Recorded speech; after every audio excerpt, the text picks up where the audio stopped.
Ravi sir, specific number तो नहीं है मेरे पास, लेकिन कमेंट्स की बात करूं तो लास्ट एपिसोड में तकरीबन 4,000 के आसपास कमेंट्स हमें रिसीव हुए हैं हमारे सेकंड एपिसोड पर। इसके अलावा 1,000 के आसपास सवाल हमें व्हाट्सएप के जरिए रिसीव हुए हैं। इतने सारे सवालों के जवाब सर, व्यूअर्स के लिए क्या कहना चाहेंगे आप? पहली बात है, बहुत बहुत धन्यवाद आपका कि आपने इस हमारे प्रोग्राम को लाइक करना शुरू किया है। हम जरूर इसका सलूशन ढूंढ लेंगे। देखिए, एक ह्यूमन बीइंग के लिए थोड़ा सा मुश्किल जरूर है, लेकिन कई ऐसे कॉमन आंसर्स होंगे जिनमें आपके क्वेश्चन सेम होंगे। तो मैं समझता हूं कि आप उसको थोड़ा सा, मुझे थोड़ा सा लिवरेज दे दीजिए, थोड़ी छूट दे दीजिए कि अगर मैं ऐसा कोई आंसर करता हूं तो आप उसमें थोड़े से आंसर ढूंढ लीजिए। दूसरा, हम जल्दी कोई ऐसा सिस्टम बनाने की कोशिश करेंगे जिससे ज़्यादा से ज़्यादा ले क्वेश्चंस को ले सकें। और अगर ज़रूरत हुई तो हो सकता है कि सैटरडे या संडे में मैं आपसे भी रिक्वेस्ट करूंगा कि हम एक 2 घंटे या 1.5 घंटे का एक लाइव सेशन कर लें, पहले से लोगों को बता दें, जिससे कि सारे सवाल उस पर ले सकें। लेकिन इस पूरे इस पूरे इंसिडेंट को स्टार्ट करने के लिए मुझे हम लोगों को थोड़ा समय चाहिए। तो आप लोग अपना प्यार देते रहिए, क्वेश्चंस भेजते रहिए, और मैं कोशिश करूंगा ज़्यादा से ज़्यादा क्वेश्चन आंसर करने की। और कुछ कॉमन आंसर्स होंगे जिन्हें कि मैं चाहूंगा कि आप लोग प्लीज़ एडजस्ट कर लें, समझ लें, जिससे कि हम लोग एक सोल्यूशन पे पहुंचे। और अगर कुछ आपके आइडियाज़ है तो बिल्कुल बताएं, भावना मैम को तंग करें और इनको भी बताएं। बिल्कुल, खास तौर पर हम सवाल भी इस तरीके से ही सिलेक्ट करते हैं आंसर्स देने के लिए, जो कॉमन स्टॉक्स को लेकर सवाल होते हैं, ताकि अगर किसी एक ने सवाल पूछा है और आप वो सवाल पूछना चाह रहे हैं, पूछा हुआ है आपने, तो आपको आपका आंसर मिल जाए। पहला जो क्वेश्चन हमें रिसीव हुआ है, दीप नाम है इनका, और पूछ रहे हैं कि 178 पे इन्होंने परचेज किया था IRFC का शेयर, अब ये पूछ रहे हैं होल्ड करना है कि सेल करना है। चलिए, ये एक ऐसा कॉमन क्वेश्चन है जो कि मैं समझता हूँ कि आपके जो 4-5 हज़ार क्वेश्चंस आए हैं उनमें कम से कम ये 50 बार रिपीट हुआ होगा। अरे सर, बिल्कुल एंजॉय करिए, 178 पे लिया है, पार्टी टाइम बनता है, थोड़ी सी मिठाई खरीदिए, आप खाएंगे, हमारे मुंह में अपने आप स्वाद आ जाएगा, बस हमें यही चाहिए। और उस मिठाई को, अभी थोड़ी सी मिठाई खरीद लीजिए, प्रॉफिट बुक मत करिए, इस स्टॉक को चलने दीजिए। अब नया लक्ष्य होगा 230 रुपए का, उन लेवल्स तक आपको करना है वेट। रही स्टॉप लॉस की बात, तो अब बनता है इसका स्टॉप लॉस 185 रुपए का। तो जिन लोगों के पास है पोजीशन, नहीं जरूरत है निकलने की, रखिए, और थोड़ी सी मिठाई जरूर घर ले जाइए। स्टॉक चला है, आपके पास है, खुशी मनाइए, एंजॉय करिए। तो मुझे लगता है अभी टारगेट होगा 230 का, उस लेवल पर आता है तो वापस हम अपडेट देंगे। 230 का टारगेट बताया है, होल्ड करने की सलाह दी है। जितने भी लोग IRFC के शेयर को लेकर उनकी क्वेरी है, आई होप आप सबको उसका आंसर मिल गया होगा। अगला पूछा है RP सिंह ने, पूछ रहे हैं कि मैंने भारत वायर रोग का 115 शेयर्स खरीदे हैं 230 पर, और जील के 75 शेयर खरीदे हैं 231 पर। दोनों शेयर में नुकसान हो रहा है, काफी दिनों से इनमें फंसा हुआ हूँ सर, सजेस्ट कीजिए क्या करना है। सबसे बड़ी बात है कि इतने स्टॉक्स की हम लोग चर्चा करते हैं, आप लोग फंस जाते हैं किसी स्टॉक में, बड़ा दुख होता है। लेकिन आपका दुख कम नहीं होगा, बढ़ेगा। अभी हमने IRFC की, आपको लग रहा होगा बहुत बढ़ चुका है, लेकिन फिर भी अगर भारत वायर से देखते हैं तो सस्ता ही मिल रहा है। ये 260 का है, वो 200 रुपए का है। अगर वो समझ में आता है चेंज कर लीजिए, नहीं समझ में आता है NHPC ले लीजिए, 100 रुपए का शेयर है, इस स्टॉक से बदल लीजिए। दूसरा स्टॉक है आपका जी एंटरटेनमेंट, एक और फ्रॉड स्टॉक। कुछ खुद कंपनी का पता नहीं है, कुछ प्रॉफिटेबिलिटी है नहीं है, चैनल उसका कोई देखता नहीं है, और एंटरटेनमेंट में कुछ रह नहीं गया है। मेरा एक सीधा फंडा है, कंपनी अगर लॉस में हो तो प्रमोटर मत बनिए, वहां से निकल जाइए। फिलहाल जी के शेयर आपके जहां भी हैं वहीं पे काट लीजिए, क्योंकि लॉस तो और बढ़ने वाला है। अब लेना किसको, अभी बताया दो स्टॉक, उनमें किसी में स्विच कर जाइए, इन दोनों स्टॉक से एक बार निकल जाइए। खास तौर से कुछ से निकलिए, नहीं निकलिए, जी से जरूर निकल जाइए, नहीं तो आपको चैनल देखना भी अच्छा नहीं लगेगा। बिल्कुल, तो सलाह आपको मिल गई होगी। अगला सवाल राकेश कुमार मिश्रा का है, पूछ रहे हैं कि 50,000 इन्वेस्ट करने हैं, 2 साल तक का इनके पास टाइम है, प्लीज एडवाइस क्या करना है। 50,000 इन्वेस्ट करना है, 2 साल का टाइम है। तो मैं आपको एक शेयर बताता हूँ। पहला शेयर है भेल, BHEL। इस समय चल रहा है 330 रुपए का, ले लीजिए, लक्ष्य है 380 का। दूसरा स्टॉक यहाँ पर अगर देखता हूँ तो मुझे जो समझ में आ रहा है इस समय, वो है ग्लेनमार्क। अगर आप ग्लेनमार्क को नहीं लेना चाहते हैं क्योंकि वो 1,300 रुपए का है, तो शायद आपको थोड़ा सा डर लगे, लेकिन उससे ज़्यादा अच्छा है फिर आप ले लीजिए कोल इंडिया, जो कि इस समय है 495 रुपए का। मुझे लगता है ये स्टॉक में दमखम ज़्यादा है, 580 रुपए के लक्ष्य 2 साल के लिए कोल इंडिया। और दूसरा आपको पहला आपको बताया मैंने भेल, BHEL, ये दोनों स्टॉक्स ले लीजिए, बहुत बढ़िया है। तो 50,000 आपको अगर इन्वेस्ट करने हैं तो भेल और कोल इंडिया, सर कोल इंडिया का शेयर आपके लिए अच्छा रहेगा, करंट प्राइस पे मिल रहा है, आप ले लीजिएगा। अगला है शैलेंद्र का सवाल है, प्रयागराज से ये बात कर रहे हैं। आपके लिए सर कॉम्प्लीमेंट है, कह रहे हैं कि आपका हर वीडियो मैं देखता हूँ, मुझे आपसे 10 स्टॉक्स के बारे में जानना है लॉन्ग टर्म के लिए, 15-20 साल के लिए, जिनको मैं ले सकूं। देखिए 10 स्टॉक देना तो इस समय थोड़ा मुश्किल है, क्योंकि और लोगों का टाइम वो जाएगा, लेकिन मैं अपने शोज में धीरे धीरे करके स्टॉक देता हूँ। 2 स्टॉक तो मैंने आज ही दे दिए हैं, दो नहीं 3 दे दिए हैं, आप नोट करते चलिए, 3 हो गए हैं, 7 बाकी हैं, मुझे लगता है शो खत्म होते होते वो भी 7 मिल जाएंगे। जो भी हमारे दर्शक हैं, मेरी उनसे गुजारिश है, आप इस तरीके से आप रिक्वेस्ट करते हैं कि आप स्टॉक्स बता दीजिए, तो अगर आप प्रोग्राम को पूरा देखेंगे ना, किसी भी एपिसोड को अगर आप पूरा देखेंगे तो आपको अपने आप काफी सारे, सिर्फ मैं 10 की बात नहीं कर रही हूँ, आपको बहुत सारे स्टॉक्स जानने को मिल जाएंगे। बस आपको इतना करना है कि जब भी सौदा खरा खरा का एपिसोड आता है मंगलवार और शुक्रवार को, आपको जाकर सिर्फ उस पूरे प्रोग्राम को देखना है, आपको काफी सारे स्टॉक्स उनके टारगेट प्राइस के साथ अपने आप आपको मिल जाएंगे।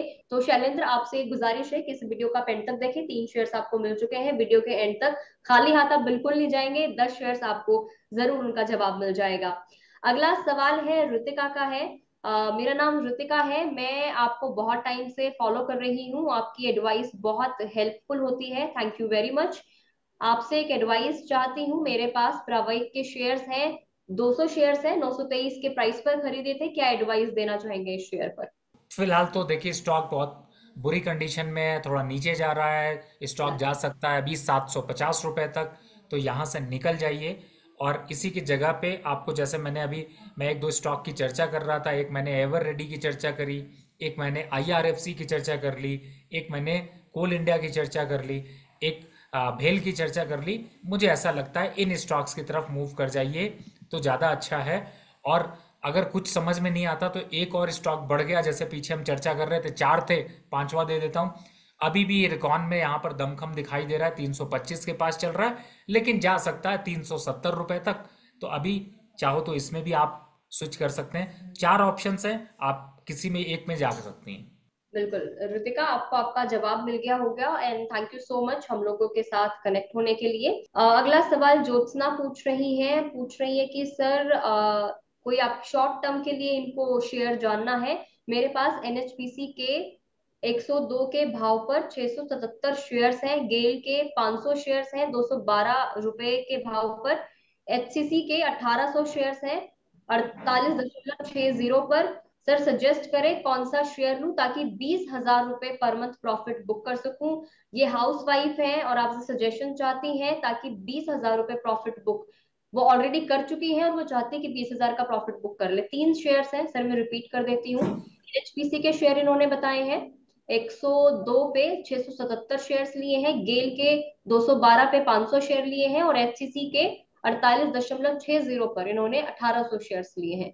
इनके सारे शेयर्स अच्छे हैं और मुझे ऐसा लगता है कि अभी कंटिन्यू रखिए, एक वीक में ही आपको और 20,000 के जो है वो फंड मिल सकता है, क्योंकि स्टॉक्स बहुत अच्छे अप ट्रेंड में हैं। मेरे हिसाब से अभी आप इनको होल्ड करके रखें। तो ज्योत्सना, अगर आप 20,000 का प्रॉफिट बुकिंग चाहती हैं तो सबसे पहले तो आप हर रोज जब भी हमारी ये एपिसोड आता है सौदा खरा खरा का, हमारे साथ जुड़े रहिए ताकि आपको समझ में आ जाए कि 20,000 का प्रॉफिट बुकिंग जो आप करना चाहते हैं वो कैसे हो सकता है। एंड आई होप आपको आपका आंसर मिल गया होगा, थैंक यू सो मच हमसे जुड़ने के लिए। किरण पूछ रही है, वेस्ट बंगाल से है, सिलीगुड़ी से है, पूछ रही है कि पार्ले इंडस्ट्री का शेयर बाय किया है 14 रुपए के प्राइस से, पार्ले इंडस्ट्री का शेयर होल्ड करना है या फिर सेल करना है? फिलहाल तो मुझे ऐसा लगता है कि भावना जी, इस स्टॉक से इनको निकलना चाहिए। और प्लीज अभी ऐसे स्टॉक्स का टाइम नहीं है जिसमें कि आप 11 और 12 या 15 रुपए के स्टॉक्स को लें जो आपको फायदा दे सकते हैं। तो आप यहाँ पर इस स्टॉक से निकल जाइए। सस्ता इतना 11-12 रुपए का एक स्टॉक तो नहीं मिल रहा है, लेकिन 27 रुपए का 26 रुपए के बीच में साउथ इंडियन बैंक दिखता है, उसको आप ले लीजिए, वो ज्यादा अच्छा है। तो इस वाले शेयर से आप जल्दी से जल्दी निकल जाइए और साउथ इंडियन का जो शेयर है उसको आप खरीद लीजिए, क्योंकि वो भी थोड़ा सा ही फर्क है लेकिन ऑलमोस्ट सेम प्राइस पर ही है। अगला रजत पूछ रहे हैं, अभी मुझे HAL और AC में फ्रेश एंट्री करनी है, प्लीज मुझे फ्रेश एंट्री के लेवल्स बताएं। HAL और ACE। देखिए HAL के तो फ्रेश एंट्री करंट लेवल पर भी कर सकते हैं, 5500 से 5600 के बीच में। टारगेट इसका 8000 का है, तो फिलहाल चलने दीजिए। और जहां तक एस की बात कर लेते हैं, मुझे ऐसा लगता है थोड़ा सा रुकना चाहिए। जहां तक डिप की बात है, अभी 1462 रुपये चल रहा है, गिरते हुए 1250 रुपये तक आ सकता है। उन लेवल्स पर देखेंगे तो आप HAL पे एंट्री कर लीजिए। HAL में आप अभी जो भी प्राइस चल रहा है इस पे आप खरीद सकते हैं, इसी के लिए वेट कर लीजिए। और 8000 जो टारगेट प्राइस है वो HAL के लिए है। अगला सवाल कृष्णा कुमार का है। I am Krishna Kumar from Jalaun Uttar Pradesh. इनके पास 10 शेयर्स हैं, माजडॉक के हैं, और इन्होंने ये खरीदे हैं 4140 रुपए पर। पूछ रहे हैं कि मल्टीपल फोल्ड के लिए होल्ड कर सकते हैं या नहीं, और इनकी हम्बल रिक्वेस्ट है कि इनको एडवाइस दी जाए। देखिए इसमें एक डाल लीजिए 5200 रुपये का स्टॉप लॉस। अगर 5200 के नीचे जाता है तो एक बार को 40% 50% पोजीशन काट लीजिएगा, और दोबारा 4800 के आसपास आएगा तो वहां पर अपनी पोजीशन को वापस से रिवर्स कर लीजिएगा। और अगर लॉन्ग टर्म के ट्रेड के हिसाब से हैं, बिल्कुल बने रहिए। 6500 रुपये के आसपास के लेवल्स आएंगे, उन लेवल्स पर प्रॉफिट बुक करेंगे। ठीक है, आई होप आपको आपका आंसर मिल गया होगा Krishna Kumar, and thank you so much हम लोगों से जुड़ने के लिए। आगे के लिए भी एपिसोड्स में हमारे साथ जरूर बने रहें। अगला मनोज पूछ रहे हैं, बीकानेर राजस्थान से हैं। एंजल वन में फ्रेश बाइंग कर सकते हैं क्या, और टारगेट और स्टॉप लॉस क्या कुछ रहेगा वो एडवाइस कीजिए। फिलहाल अगर आपके पास है तो मैं कहूँगा एग्जिट कर जाइए, और फ्रेश बाय तो बिल्कुल नहीं बनता है, तो अभी इग्नोर करिए। अगला सवाल राजू गुप्ता पूछ रहे हैं। इरकॉन के शेयर है 134 पे 500 शेयर्स हैं। RVNL 245 पर 400 शेयर्स हैं। IRFC 173 पे 600 शेयर्स हैं। प्रॉफिट भी तकरीबन इनका 2.5 लाख का हो गया है। नजरिया थोड़ा सा लंबा है, क्या करना चाहिए सर। देखिए अभी मैंने तीनों स्टॉक्स पे चर्चा कर ली है। RVNL एक छूट रहा था, जिसको भी अभी कंटिन्यू रखना है। तो मुझे लगता है कि पहली बात इरकॉन 270, IRFC 230 रुपये।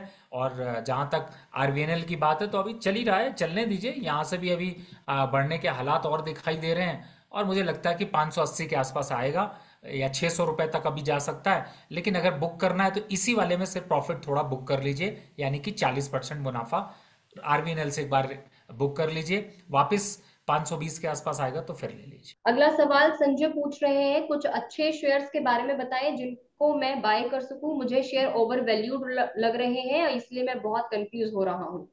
देखिए कई स्टॉक्स अभी हम लोग रिकमेंडेशन पे दे रहे हैं, आप उनको फॉलो करें। और आपकी बात बिल्कुल सही है, काफ़ी स्टॉक्स जो है वो थोड़ी ओवरबॉट सिचुएशन में रह रहे हैं, तो थोड़ा सोच समझ कर यहाँ पर निवेश करें।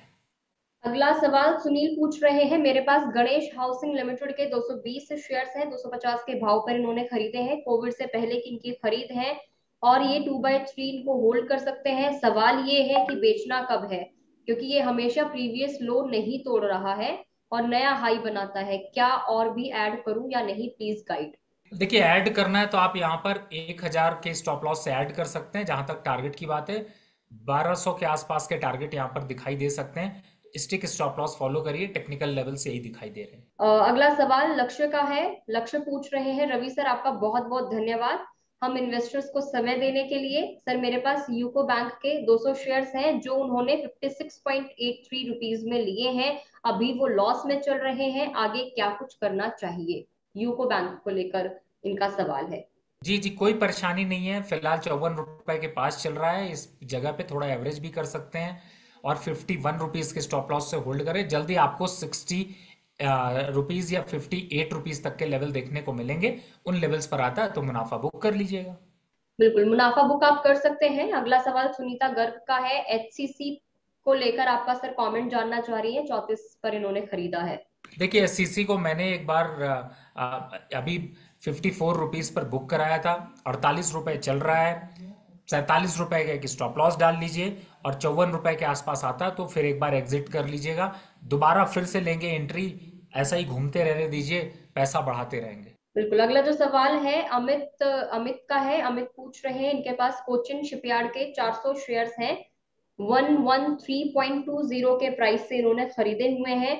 पूछ रहे हैं कि टाइम इशू नहीं है, बस आप ये बताइए कि हमें क्या करना चाहिए। 400 शेयर्स है कोचिन शिपयार्ड के। बहुत बढ़िया है, अच्छे स्टॉक्स आपने बाय किया हुआ है। और अभी तो दौड़ शुरू हुई है, तो मुझे लगता है कि आप इसको अभी कंटिन्यू रखिए। जहां तक टारगेट की बात है, तो अब नए टारगेट देख रहे हैं, जिस हिसाब से अभी यहाँ पर मार्केट बढ़ रही है, उसको देखकर लगता है कि कोचिन शिपयार्ड जल्द ही आपको 3500 तक के टारगेट दिखा सकता है। तो छोटे मोटे से मत घबराइए, लंबे समय के लिए रखिए। लंबे समय के लिए आप रख सकते हैं इस शेयर को। कृष्णा कुमार यादव पूछ रहे हैं पीएनबी के शेयर्स पर आपकी क्या राय है? देखिए, पीएनबी फिलहाल इतना कॉन्फिडेंस तो नहीं दे रहा। उसके अगेंस्ट में अगर देखता हूं तो मुझे कई स्टॉक्स ज़्यादा कॉन्फिडेंस देते हैं। 120 से 125 के बीच में चल रहा है, मुझे अच्छा यहाँ पर नहीं लग रहा। इसलिए आगे 15 से 20 दिनों में या एक महीने में या 6 महीने में भी देखते हैं, तो कोई बहुत अग्रेसिव रिटर्न यहाँ पर नहीं दिखाई देंगे। उससे ज़्यादा अगर अच्छा देखता हूँ, तो मुझे लगता है कि ज़्यादा ऑप्शंस यहाँ पर दिखाई देते हैं। पहला, फेडरल बैंक 188 रुपये पे ज़्यादा अच्छा लग रहा है। दूसरा, अगर देखता हूँ तो बैंक ऑफ इंडिया यहाँ पर ज़्यादा अच्छा लग रहा है 120 रुपये पे। तो 120 रुपये का है, पीएनबी भी 120 रुपये का है। बैंक ऑफ इंडिया ज़्यादा पावरफुल है, पीएनबी थोड़ा सा वेट कर लीजिए। तो पीएनबी के लिए वेट कर लीजिए, बैंक ऑफ इंडिया ज्यादा इस वक्त एक कॉन्फिडेंस दे रहा है। अगला सवाल नीलू का है, पूछ रही है कि 5 लाख इनको इन्वेस्ट करना है डिफेंस सेक्टर में। तो इनको अच्छे शेयर्स अगर आप रिकमेंड कर सके लॉन्ग टर्म इन्वेस्टमेंट के लिए, तकरीबन 4 साल तक के लिए अगर ये इन्वेस्ट करना चाहे तो डिफेंस सेक्टर में 5 लाख लगाना चाहती है, कौन से शेयर सजेस्ट करना चाहेंगे सर? देखिए, पारस डिफेंस पहला शेयर, मैजडॉक दूसरा शेयर, एचएएल तीसरा शेयर, बीडीएल चौथा शेयर और बीईएमएल पांचवा शेयर। ये 5 शेयर हैं। 1-1 लाख रुपए लगा लीजिए और इनको कंटिन्यू रखिए। मुझे लगता है थोड़ा पार्शियल बाय रखिएगा। थोड़ा डिप पे आता है तो खरीदिएगा, एक ही दिन में जाके नहीं खरीदना है। 50-50 हज़ार की एंट्री इन सब में अभी कर लीजिए। थोड़ा सा डिप आ जाता है तो 50-50 हज़ार की एंट्री और बढ़ा दीजिएगा, जिससे कि आपके 5 लाख कंप्लीट हो जाएंगे। छोड़ दीजिए 4 साल के लिए। अनूप शुक्ला पूछ रहे हैं भारतीय एयरटेल, बीपीसीएल, सिल्वर बीज, HDFC, Tata steel and Wipro कैसा रहेगा आप बताइए, जिनमें रिटर्न अच्छा हो सके, अच्छा रिटर्न हो सके, शॉर्ट टर्म के लिए पूछ रहे हैं। देखिए, शॉर्ट टर्म के लिए तो अभी टाटा स्टील ही सिर्फ यहाँ पर अच्छा लग रहा है। और बीईएल यहाँ पर थोड़ा सा और अग्रेसिव लग रहा है। बाकी अगर आप विप्रो को कहेंगे तो मैं उसको अवॉइड करूंगा, क्योंकि मुझे उस पर ज़्यादा कॉन्फिडेंस नहीं दिखाई दे रहा है। तो फिलहाल विप्रो को छोड़कर बाकी आप शेयर को कंटिन्यू कर सकते हैं। एनएचपीसी के ऊपर राय जान रहे हैं, जामील इनका नाम है। एनएचपीसी पे इनका सवाल है कि 98 के भाव पर इन्होंने 100 शेयर्स लिए हैं, अभी क्या करना है? 104 रुपये चल रहा है भावना जी, प्रॉफिट आ रहा है। थोड़ा और बढ़ने दीजिए, 118 120 आएगा तो प्रॉफिट बुक कर लीजिएगा, तब तक अभी चलने दीजिए।